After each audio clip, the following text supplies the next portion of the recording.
tema da minha mensagem hoje é a eficácia da oração. Tiago 5,13 diz assim a palavra do Senhor: alguém entre vós está aflito?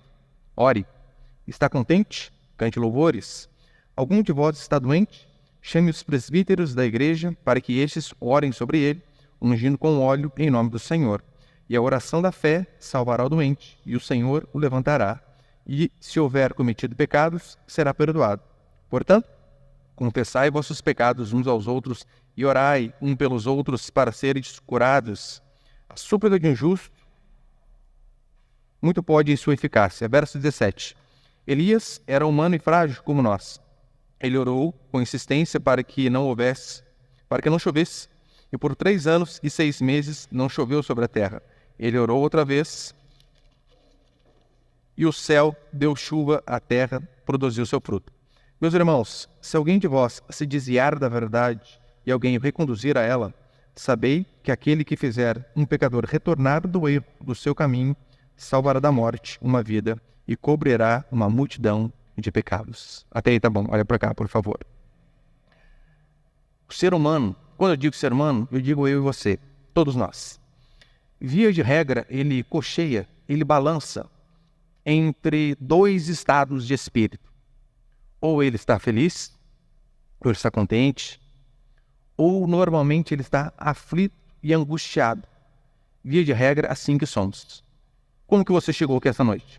Você tem uma semana a qual você pode dizer que você está feliz, alegre, ou você chegou aqui aflito por conta de problemas que talvez aconteceram hoje, durante a semana, ou tenha acontecido e aí perseguido você durante um bom tempo. Como você chegou? O que a Escritura vai nos dizer é que, se estamos aflitos, devemos orar. Orar. Se estamos alegres, devemos cantar louvores ao Senhor. Este é o mandamento da Escritura para mim e para você. O nosso estado de espírito não altera o fato de que eu e você temos a obrigação de buscar a Deus em oração. Porque Tiago diz que devemos orar ou cantar louvores, que também é uma forma de orar. Ou seja, ore em todo tempo. Neste trecho final aqui, que nós estamos terminando a carta de Tiago, Tiago vai mencionar 7 vezes oração, para enfatizar a importância que ela tem. A oração é uma das características fundamentais para nós que somos filhos e filhas de Deus. Essencial. Na última quarta-feira, e veja, eu estou pregando às quartas sobre o livro de Atos e aos domingos a carta de Tiago. Então, eu não planejo o assunto que eu vou falar, eu apenas vou seguindo o livro. E eu acho que já é a 2ª ou a 3ª pregação que eu falo constantemente sobre oração, juntando os 2 livros. Eu acredito piamente que quando o assunto é repetido à exaustão, ainda mais em pregações que não sou eu que escolho, eu apenas vou seguindo de forma expositiva, que é de fato Deus alertando a mim e a você sobre a importância de determinado assunto. No caso aqui, a oração. Na quarta-feira, eu falei sobre Atos capítulo 9, onde diz a Escritura que Saulo de Tarso, ferrenho perseguidor da igreja, ele capturava as pessoas que estavam nas sinagogas, arrancava-os, levava para serem julgadas, presas, quiçá mortas. Este homem maligno, então tem um encontro com Deus, fica cego, é conduzido à casa de um homem, e então Deus aparece numa visão a Ananias dizendo: vai à casa de Judas, vai à casa de um homem, eu vou explicar para você onde é, na rua direita, e lá você vai encontrar Saulo. Ore para que ele possa retornar a enxergar. E de fato é isso que acontece. Ele, antes de ir, diz a Bíblia que Ananias questiona Deus: Senhor, será? Tenho ouvido de muitos que este homem é extremamente maligno, que este homem tem perseguido os santos, a igreja. Veja, Deus dá uma visão a ele dizendo: vai à casa que você vai achar um homem chamado Saulo. Ore para que ele volte a ver. E ele diz: Senhor, ele é muito perigoso. Deus vai e reforça: vai porque ele é para mim um vaso escolhido. E então, Deus diz assim: para que você saiba que este homem, de fato é quem eu estou falando, ele vai estar fazendo uma coisa, algo peculiar. Você vai chegar e ele vai estar orando. Oração é algo fundamental na vida do cristão. E que é basicamente o que o Tiago vai nos falar, né? Olha, Saulo ele se converte E a primeira coisa que ele faz é buscar a Deus em oração. Por vezes nós caímos em pecado, fraquejamos, porque negligenciamos este princípio basilar: orar. Todo santo dia. Clamar a Deus para que Deus nos dê a graça, nos abençoe, nos livre do pecado, nos conduza segundo a sua vontade. É fundamental. Eu quero passar aqui alguns princípios, então. Põe ali o primeiro, por favor, meu irmão. Primeiro, orem em toda circunstância. Por que devemos orar em toda circunstância? E quando eu digo toda, é de fato todo mesmo. Tiago, aqui, ele dá os extremos: aflito ou alegre. Seja em sofrimento, enfermidade, desânimo. Porque você sabe, essas são coisas que atingem a todos. Não é pelo fato de sermos filhos e filhas de Deus que somos blindados de ficarmos doentes. Enfermidades graves, raras, do luto bater na nossa porta, essas coisas não sobrevêm. Todavia, em vez de ficar amargurado, reclamando, choramingando, a Escritura vai nos dizer constantemente que devemos buscar a Deus em oração.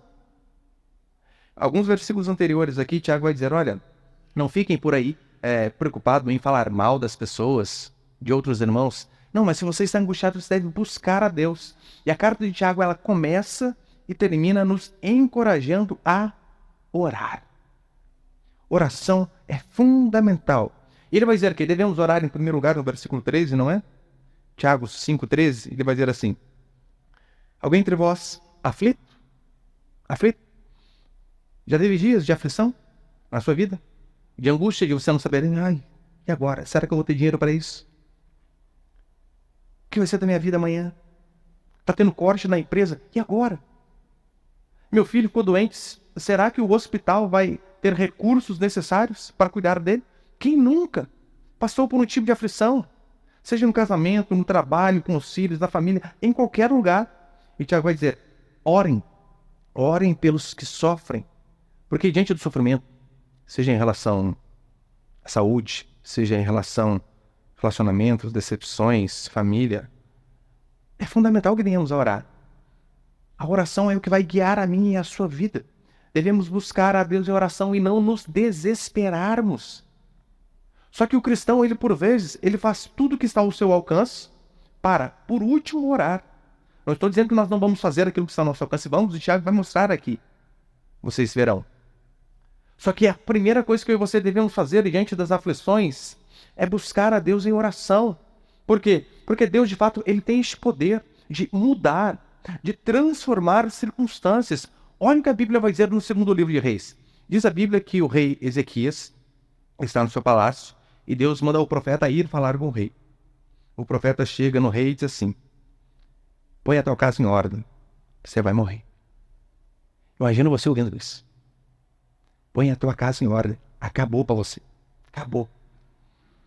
Diz a Escritura que o homem de Deus sai e vai se retirando do palácio. Enquanto isso, o rei vira o rosto para a parede e, em lágrimas, clama: Senhor, me ajuda. Tem misericórdia da minha vida. E aquela simples oração, mas sincera, Deus fala novamente ao profeta, ele não tinha nem saído do portão para fora, e diz: volta. Volta e vai falar com o rei. Diga que eu ouvi a oração dele, e eu acrescentarei a ele 15 anos a mais. 15 anos. Tudo por conta de uma oração. Tiago capítulo 4 vai dizer: nada tendes porque não pedis. Pedimos mal, pedimos para nos esbanjar. Só precisamos, de fato, entender uma diferença básica. Você orar a Deus pedindo algo é uma coisa. Você determinar algo para Deus é outra totalmente diferente. Como nós vemos muitas pessoas, o famoso determinismo, onde eles determinam as coisas. Eu determino que vai ser curado. Eu determino a mesa. Eu queria, você não determina nada. Às vezes você não determina nem o que a sua esposa faz no almoço. E quer determinar as coisas para Deus. Não é assim. Nós oramos sempre segundo a vontade de Deus. Porque não temos o poder de dar ordens ao Senhor. O que cabe a mim e a você é fazer como o rei Ezequias fez. Suplicar, clamar, pedir implorar. É assim que filhos e filhas de Deus agem. A oração, ela tem o poder de remover o sofrimento? Sim, óbvio que tem. Cremos piamente nisso. Isso significa que toda vez que você orar a Deus, quando você estiver aflito, Deus vai remover o seu sofrimento? Não. Ah, mas calma aí, pastor, a oração tem este poder de nos livrar do sofrimento presente, mas haverá vezes em que nós iremos orar e o Senhor não vai nos livrar do sofrimento? Exatamente. É assim que funciona. Sadraque, Mesaque e Abednego, eles clamaram a Deus, foram fiéis e disseram para o rei: se o Senhor quiser nos livrar da fornalha de fogo ardente, Ele vai nos livrar. Se não, serviremos a Deus do mesmo jeito. E Deus foi misericordioso e os livrou. Todavia, se você ler Hebreus capítulo 11, você vai ver que constantemente homens de Deus, por conta de sua fidelidade, não tiveram o mesmo fim de Sadraque, Mesaque e Abednego. Muitos foram decapitados, cerrados ao meio, mortos a fio da espada, empalados, uma carnificina total. O cristianismo verdadeiro, ele sim acredita que Deus tudo pode, que o milagre está nas mãos do nosso Deus. Não há impossíveis para aqueles que creem nele. Mas caso a nossa petição não seja ouvida, é porque aquela não era a vontade do Senhor. E nós, de fato, acreditamos naquilo que Paulo vai dizer em Romanos 12. A vontade do Senhor é sempre boa, perfeita e agradável. Ainda que não seja boa para nós, no momento, mas é sempre boa. Deus vai nos dar força o suficiente para enfrentar os problemas, ou vai usar a circunstância difícil para que nós venhamos a cumprir o propósito dele em nossas vidas. A Bíblia vai dizer que o apóstolo Paulo, ele ora para que Deus mude a sua circunstância, um espinho na carne, e a maioria dos teólogos vão dizer que, de fato, aquilo tem a ver com alguma enfermidade física. Veja Paulo. Paulo, ele ora, coloca morto de pé. Paulo, ele ora e pessoas são curadas. Paulo, ele ora para as pessoas e vê a mão de Deus agindo sobre as pessoas. E então ele se vê com uma enfermidade ao qual ele ora. E diz a Escritura que Deus não cura. A oração dele para os outros, Deus responde. Mas quando ele ora por cura, por ele mesmo, Deus não responde. Ou melhor, Deus diz: não vou responder do jeito que você quer, Paulo. Lembra quando ele diz assim? A minha graça te basta. Não vou tirar esse espinho, para que você não fique arrogante, não fique soberbo, mas a minha graça te basta. E como cristãos, eu e você precisamos entender que quando oramos, nós podemos ouvir sim do Senhor, podemos, por vezes, como Jó, apenas um uníssono de silêncio, ou ouvir não. Mas a vontade de Deus sempre vai ser boa, perfeita e agradável. Jesus, no Getsemane, ele clama a Deus em lágrimas ao Pai, dizendo: Pai, se possível, passa de mim este cálice. O que aconteceu com ele? O Senhor não passou. E o que Cristo fez? Bebeu o cálice da ira de Deus sobre os nossos pecados até a última gota. Suou sangue. Mas Deus, o Pai, lhe deu força o suficiente para suportar toda aquela angústia. Portanto, saiba, o Deus que ressuscita mortos é o mesmo Deus que nos dá força para suportar o luto. O Deus que faz este milagre a ponto de pegar um cadáver e trazê-lo de volta à vida depois de 4 dias, como fez com Lázaro. É o mesmo Deus que vai dar a mim e a você força o suficiente, quando isso não acontecer, para que venhamos a suportar o luto. Nós vemos homens de Deus orando e Deus respondendo de acordo com aquilo que eles queriam. Mas nós vemos homens de Deus orando e o sofrimento ainda persistindo, mas a fé deles continuando inabalável, continuando com fé. Em Lucas capítulo 1, 46, é fantástico, onde tem aquele cântico de Maria chamado Magnificat, onde Maria canta louvores. Não foi o Tiago disse aqui? Está alegre? Cante. Maria, ela é abençoada com a visita do anjo, sabendo que ela seria a portadora do Deus encarnado em seu ventre. O que ela faz? Canta. Lucas 1, 46 em diante. Feliz? Cante. Mas você vê pessoas como Paulo e Silas, presos numa cadeia, fazendo o quê? cantando da mesma forma. Você vê Jó vendo Deus o esmigalhar, o amassar, arrancando tudo que ele tinha de mais precioso. Este homem dizendo assim: Deus deu, Deus tirou, bendito seja o nome do Senhor. É Ele quem governa. Por vezes, eu e você estamos no caminho da aflição. Por vezes estamos no caminho da alegria e do regozijo. E às vezes nós mudamos de um lado para o outro, talvez no mesmo dia. Se acorda alegre, ai que bom, e vem uma cajadada na cabeça. Ou o contrário, se acorda triste, de repente é transformado. Mas o mais importante, Tiago diz, é buscarmos ao Senhor sempre. Segundo princípio, a Escritura nos ordena a orar pelos enfermos. Acompanhe comigo, por favor, versículo 14 até o 16. Tiago 5,14. Alguém de vós está doente? Chame os presbíteros da igreja para que esses orem sobre ele, ungindo com óleo em nome do Senhor.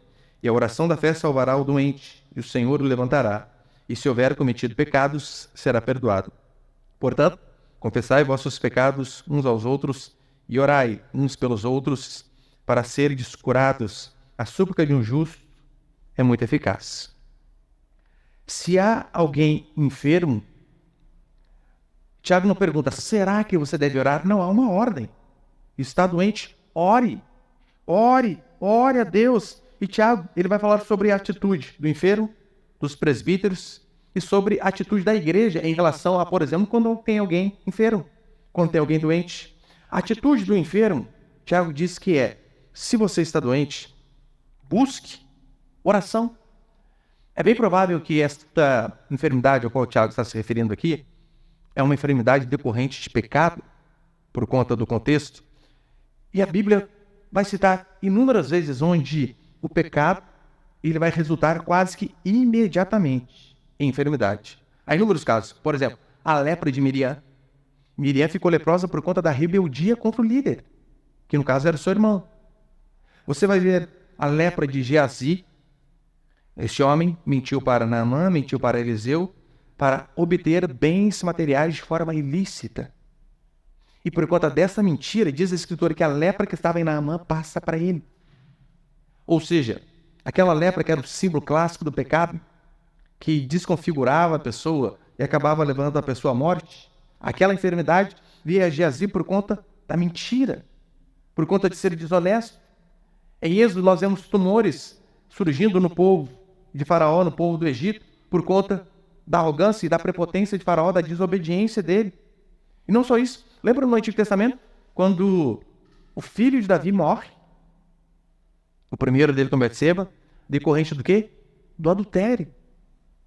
Pecado, enfermidade e morte. É claro, nem toda doença é resultado do pecado, mas o caso mencionado por Tiago aqui é de fato o que tudo indica. E Tiago ele vai enfatizar a importância, primeiro, de reconhecer a autoridade instituída por Deus, no nosso caso na igreja, óbvio.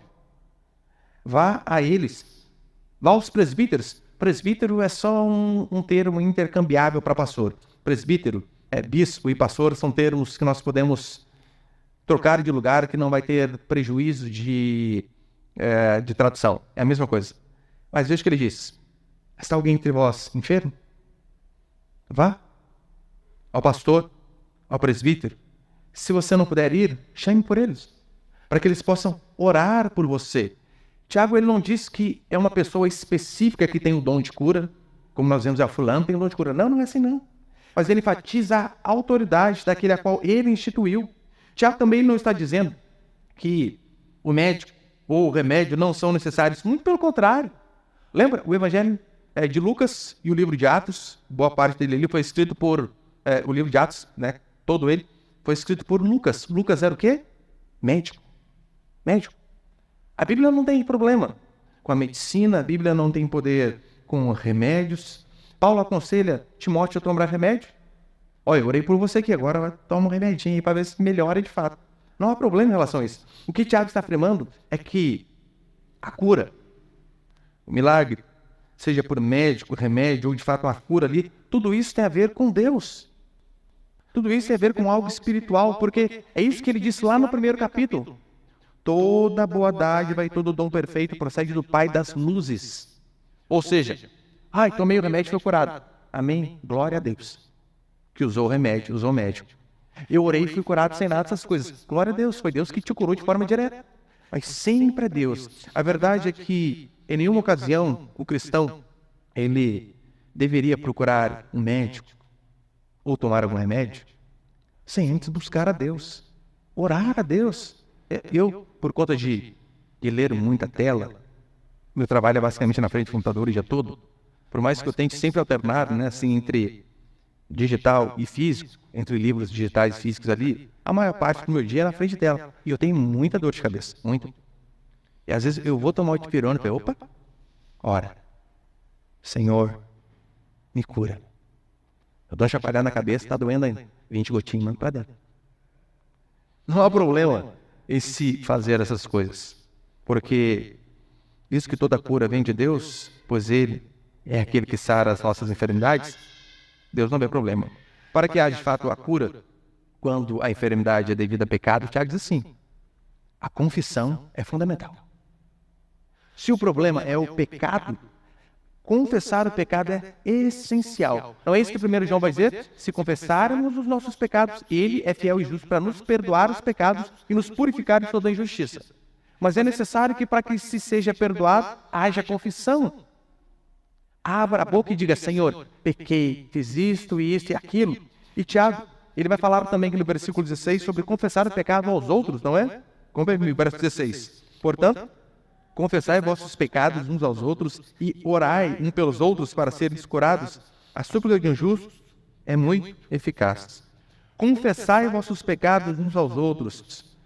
Não tem a ver, deixa bem claro, né, se não você entende errado, que você tem que sair confessando o seu pecado para todo mundo, falando seus erros para as pessoas. Não, é claro, preferencialmente aquelas pessoas que estão envolvidas com o seu pecado. Olha, você errou com seu marido? Vai, confessa para ele. Com os filhos, com os irmãos, vai e confesse a essa pessoa, aos envolvidos e aqueles que foram afetados. Pecado privado, e de fato, deve ter uma confissão privada. Às vezes as pessoas confessam para mim tudo que é tipo de pecado. Nem minha esposa sabe. Não conto de jeito nenhum. Aquilo que é privado, fica no privado. É isso que o Tiago diz. E porque é uma postura errada, né? Lavar roupa suja na igreja. Imagina. O Robson vem aqui, pastor, puxa vida, essa semana a Larissa fez o arroz ruim. Eu não aguentei, Lei Maria da Penha e eu esqueci. Daí eu vim aqui na pregação. Homens que se dizem homens batem em mulher. Ser homem assim é fácil. Isso é um absurdo. Pecado privado se fizer de forma privada e não assim. A não ser, em alguns casos bem específicos. Como, por exemplo, a pessoa que vive em pecado. Isso é diferente. 1 Timóteo capítulo 5, versículo 20, olha o que Paulo vai dizer. Quanto aos que vivem no pecado, repreende-os na presença de todos, para que os outros também tenham temor. Quanto aos que vivem em pecado, há uma grande diferença em se pecar e se viver no pecado. Pecar é aquilo que ocasionalmente nós fazemos. O que se espera é que o pecado na minha e na sua vida seja um escorregão, um acidente. Não algo premeditado, não algo planejado. Do tipo assim, tem uma lama ali, 2h30 da tarde eu vou dar uma caída. Isso não. Isso é pecado premeditado. Quanto aos que vivem em pecado, repreende-os na frente de todos. Pastor, o que seria isso na frente de todos? Acreditamos que isso aqui une com Mateus 18, que Mateus 18 vai dizer assim, se teu irmão pecar contra ti, vai conversar entre ti e ele só. Se te ouvir, quem acha teu irmão? Este é o primeiro princípio. Fulano pecou, eu costumo sempre fazer assim. Olha, fiquei sabendo que algum irmão está fazendo algo errado. Se a irmã, via de regra, fala para minha esposa aí, dependendo do assunto, ou na maioria das vezes, eu vou lá. Fulano, se você fizer errado, não pode. O objetivo é o quê? É ganhar o irmão, é restaurar o irmão. Então, se teu irmão pecar contra ti, vai conversar entre ti e ele só. Se te ouvir, ganhaste teu irmão. Trazê-lo de volta para a comunhão. Mas Mateus 18 continua. Se não te ouvir, leva 2 ou 3 testemunhas. Ou seja, eu fui confrontar o pecado, por exemplo, do Ismael. Ismael não me ouviu, continuou fazendo errado. Eu vou pegar ali o Robson, o Divaldo e vou lá. Irmão, falei com você aquela vez. Agora, os irmãos são testemunhas. Se continuar assim, vamos repreendê-lo publicamente. Aí o irmão não muda, continua batendo a mulher. Exemplo, sabe? Continua lá. Qual que é o terceiro passo? Se não te ouvir, leva-o à igreja. Aí sim, publicamente, vai ser exposto, colocado aqui. Se não quiser vir aqui, eu vou falar tudo que o irmão fez, tudo que a irmã fez, para que a igreja saiba com qual o objetivo, para que os outros também temam. Este é um sinal de uma igreja saudável, que há disciplina. Já tivemos que fazer isso algumas vezes. É horrível? Claro que é horrível, ninguém gosta. Mas você não tem noção. O senso de santidade que baixa na igreja. O quê? Eu fazer errado? Passar aquela vergonha? E não só isso. Imagina o seguinte. Uma vez eu conheci um pastor e ele estava tendo um caso extraconjugal, achando que estava na época do Antigo Testamento, na poligamia ainda, né? Por ter outras mulheres. E a igreja dele descobriu. O que a igreja dele fez com ele? A igreja simplesmente o transferiu de cidade para uma igreja maior do que a que ele estava. Então, o cara adultera e é premiado. Como assim? Nós, por vezes, já tivemos que colocar as pessoas na frente e falar, irmão, confessa tudo que você fez. A pessoa confessar. E sabe o que acontece quando essas coisas, de fato, são levadas ao pé da letra, como diz a Escritura? Os irmãos se compadecem do pecador. Se compadecem. Porque vamos colocar exemplo, tem um líder no grupo que está vivendo em adultério. Daí fala, agora você vai lá para a igreja de Guará, a igreja de Taubaté, vai para lá para não ficar aqui que está ruim. E não há repreensão, os irmãos se sentem traídos. Como assim? O pastor, a liderança sabia e não nos avisou? Fomos enganados. Agora, quando é exposto, primeiro, há compaixão para com o pecador. Segundo, há um temor danado. Esse é o padrão que a Escritura nos ordena. A disciplina, de fato, é uma característica de uma igreja séria. Mas não só isso. A atitude do presbítero, no caso do pastor, o que a Bíblia vai ordenar é, você deve orar. No caso dos enfermos, tem alguém enfermo, vá e ore. Mas você reparou que no versículo 14 diz assim, algum de vós está doente, chame os presbíteros da igreja, para que estes orem sobre ele, ungindo com óleo, em nome do Senhor. Pastor, mas é questão do óleo. Não pode ter olhinho, né? Como que a igreja não tem um olhinho para passar na porta? Para passar lá na testinha do endemoniado meu marido que nunca converte. Aqui a Bíblia diz, pastor, óleo. Primeiro, Tiago disse bem claro, né? Não é o óleo que salva. Não é o óleo, é a oração da fé. E quem coloca de pé é Deus. Então, eu sei que, principalmente os neopentecostais, eles enfatizam apenas a questão do óleo, a ponto de até de vender, você sabe, né? Vende e vende caro. Ou não, tem uns que hoje em dia não vende, né? Você precisa apenas fazer uma oferta. Quinhentão. É venda? Achando que o óleo em si tem algum poder. Não é isso. O texto é bem claro. Como eu falei, que salva. É oração, quem coloca de pé é Deus. Todavia, o óleo, ele sempre foi usado no Antigo Testamento, principalmente como um símbolo da unção de Deus, do poder de Deus. No Antigo Testamento ele era usado, por exemplo, para consagrar sacerdotes, derramado sobre eles. E os sacerdotes, por exemplo, consagravam reis, oravam por reis, profetas e por aí vai. Mas há até uma linha de estudiosos que acredita que, de fato, o óleo ele consistia nos melhores recursos medicamentosos da época. Ou seja, o óleo era como se fosse o remédio. Então, se traduzíssemos o versículo com base neste entendimento, de uma boa parte, seria o seguinte, olha, ora, mas toma o melhor remédio que puder. Essas coisas precisam dar junto. E isso aí é agir de forma racional. Por que eu digo isso? Isso é agir de forma racional. Tem uns bons anos já, eu lembro, se eu não me engano, uma das filhas do Pelé, ela era crente, na época nem crente eu era. Se eu não me engano é isso, tá? Se eu não me engano é isso. Parece que ela estava doente, com câncer, alguma coisa assim, e as pessoas falaram para ela, não, você tem que fazer lá quimioterapia, fazer tal coisa. Ela disse, não, Deus vai me curar. Morreu. Aí Deus que errou? Óbvio que não. orou, mas esqueceu de seguir essa outra parte aqui. Então, dessa forma, Tiago está defendendo, na verdade, a oração com o emprego da medicina junto. E dessa passagem, estou encerrando, é dessa passagem que o catolicismo, através da tradução de Jerônimo, da Vulgata Latina, que eles tiram a unção dos enfermos, ou extrema unção, já ouviu falar disso? Que é a unção que olha para a pessoa que está quase morrendo ali, indo para o beleléu. Só que para eles, é algo que simplesmente vai perdoar os pecados para que a pessoa possa ir para o céu. Mas não, segundo a Escritura, Tiago deixa bem claro, é para restaurar o corpo. Perdoar os pecados, ter o corpo restaurado. Então, o objetivo da oração é sempre esse: Senhor, restaura o corpo. Cura, tem misericórdia dessa pessoa. E também a Bíblia vai falar sobre a atitude dos irmãos, que é confessar o pecado uns aos outros e orar uns pelos outros. Veja, a oração aqui, ela não é uma prerrogativa só do pastor. Não é. Não é só o pastor que deve orar. Todos podem e devem orar. E a oração também não é dirigida só aos enfermos, mas a todos quantos precisam de oração. É um privilégio para a gente orarmos por outras pessoas. E terceiro e último para encerrar, põe, por favor.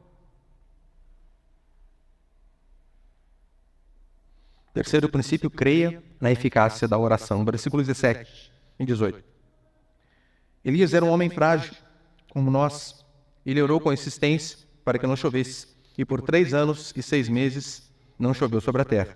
Ele orou outra vez e o céu deu chuva. A terra produziu seu fruto. Tiago, ele vai citar o exemplo de Elias, que foi um grande profeta. Elias, quando Israel se afastou de Deus por conta de seu pecado, ele apareceu para confrontar o rei, para confrontar o povo e todos que estavam vivendo de forma errada. Ele apareceu para confrontar os profetas, falsos profetas de Baal. E dentre muitas coisas que Elias é conhecido por seus milagres usados ali, por Deus para fazer milagres, um dos episódios bem conhecidos é esse aqui que Tiago cita, quando Elias ora e por 3 anos e meio não chove. Ele ora novamente e então a chuva vem. Veja, por conta da oração de um homem, os céus fecham suas comportas e devido à oração desse mesmo homem, o céu se abre, então a água é derramada. Elias, ele não era nenhum super crente, claro que não. O versículo começa dizendo assim: Elias, homem frágil como nós. Porque a tendência é nós olharmos, gente, Elias deve ser alguém power mesmo, Como que pode? Espetacular. Elias, por onde ele andava assim, abria o chão, estarcia a planta, os demônios voavam. A tendência é a gente pensar assim: não. Elias era um homem frágil como eu e como você. Tanto é que se você ler a história dele, você vai ver que ele teve medo. Medo de mulher ainda. E enfrentou 450 profetas. Na hora que apareceu a mulher de Jezabel da vida lá, correu. Elias teve medo.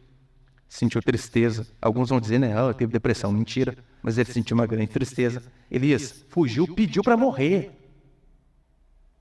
Este era Elias. Homem frágil como nós. Se este homem frágil como nós, clamando a Deus, Deus fez algo tão grandioso, ora, por que Deus também não ouviria a minha e a sua oração? A minha e a sua súplica? No versículo 16 diz, olha, mas a oração de um justo pode muito em sua eficácia, se de fato a escalada do poder do homem. Como assim a escalada do poder do homem? Primeiro o homem tinha só a força do braço. Lembra lá os pré-históricos? Força do braço, logo depois poder do cavalo. Por isso que a Escritura diz, uns confiam em carros, outros em cavalos, porque aquilo passou a ser o poder bélico da época, depois o poder da pólvora e hoje talvez o poder da bomba atômica. Se o poder do homem ele vem nesta escalada, nada se compara ao poder de homens e mulheres frágeis como nós, com o joelho dobrado, clamando ao Senhor e dizendo: Deus, tem misericórdia. Isso sim é poderoso. E o que Elias faz? Elias, ele na verdade, ele ora segundo aquilo que o próprio Deus havia prometido. Ele orou fundamentado naquilo que Deus disse. Em 1 Reis 18, no versículo 1, diz que Deus enviaria chuva. Aí lá no versículo 41, sabe como que Elias ora? Senhor, lá atrás o Senhor falou que enviar chuva. Ou seja, ele não inventa nada. Ele simplesmente ora fundamentado naquilo que Deus havia prometido. Por isso que eu e você devemos orar fundamentado na palavra do Senhor. Porque é este o compromisso que Deus tem com aquilo que Ele mesmo nos prometeu. Se você ora desta forma, ora, a possibilidade de você ser ouvido é maior. Falei para os irmãos na quarta-feira, mas o irmão mecânico da nossa igreja aqui mandou uma mensagem para mim, mandou um áudio, né? Pastor, tá feio esse mês aqui na oficina. Carro nenhum. Deus do céu. E ele abriu a oficina há pouco tempo, tá lá batalhando para ficar mais perto da esposa, do filho. E eu estava fazendo umas visitas que eram nas proximidades da oficina dele, e disse assim, daqui a pouco eu passo aí. Fui lá e literalmente carro nenhum. Só o dele que deixa o capô aberto para dar a impressão que tem carro, né? E eu falei, vamos orar aqui, irmão. Estava o pai dele e ele. Qual foi a oração que eu fiz? Senhor, o Senhor ordenou que o homem fosse o provedor da casa. Que do suor do nosso rosto comeríamos o nosso pão. Não estamos pedindo a Ti dinheiro caindo do céu, piques entrando na conta. Pedimos ao Senhor que o Senhor tenha misericórdia e graça da vida deste irmão, para que ele possa trabalhar de forma justa, honesta, para sustentar a sua família. Apenas isso. Coincidentemente, ou jesuincidentemente, acho que 3 dias depois o irmão mandou um áudio e disse, pastor do céu, não cabe mais carro na oficina. Eu pedi o estacionamento da borracharia do lado, para deixar carro lá. Pastor, o senhor tem o dom da oração? Não, oramos segundo a vontade de Deus. É assim que eu e você devemos fazer. Olhar para a Escritura e orar segundo a vontade de Deus. Consegue ver a importância de você ler a palavra e orar? Como não ter possibilidade de dissociarmos essas coisas? Uma vez, a W. Tozer disse que ele perguntou para um grande homem de Deus o seguinte: ei, homem de Deus, o que é mais importante? A oração ou a leitura da palavra? Sabe o que o homem de Deus respondeu? O que é mais importante para um pássaro? A asa da direita ou a asa da esquerda? Ora, o pássaro não voa com uma só, ele precisa das duas. Da mesma forma, o cristão. Precisamos ler e orar. Devemos não só orar, mas como diz Elias, como diz Tiago, orar com insistência. No versículo 17, ele vai dizer isso. Elias era humano frágil, como nós. Ele orou com insistência. Muitas vezes eu e você fracassamos em receber algo de Deus, em ouvir uma resposta de Deus, porque nós acabamos desistindo no limiar da bênção. Estávamos orando até certo período, mas aí, o que é isso? 2 semanas já orando. 2 semanas só?